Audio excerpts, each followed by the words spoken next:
tukimaliza kuna mambo tunataka ku-unblock hapa na pale. Projects zingine zilikuwa zimekwama, tumepata solution. Once they are ready, mungetaka rais akuje? Yeah? Atakuwa well received? Are you sure? Kama kuna watu wanataka kupiga kelele, mimi niko tayari munipigie. I'm your son. There is no problem. Yeah. So, hiyo Embu tumesukuma. Hii Saturday tuko na event pale Embu ya 20,000 seated.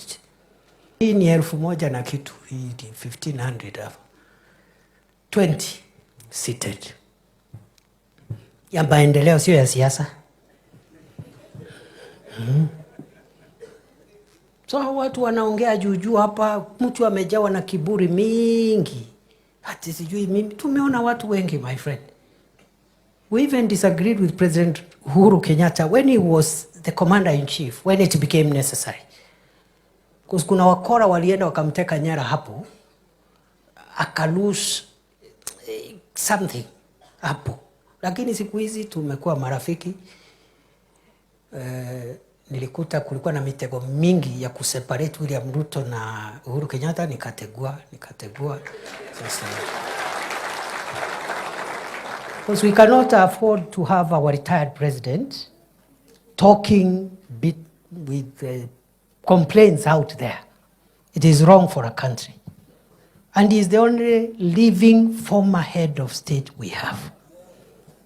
If the nation was in a crisis bigger than itself,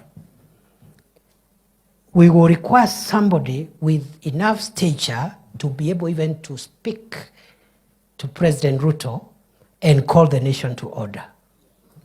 Mzee Moi rested, Mzee Kibaki rested. That other person can only be a retired president, and that is Uhuru Kenyatta.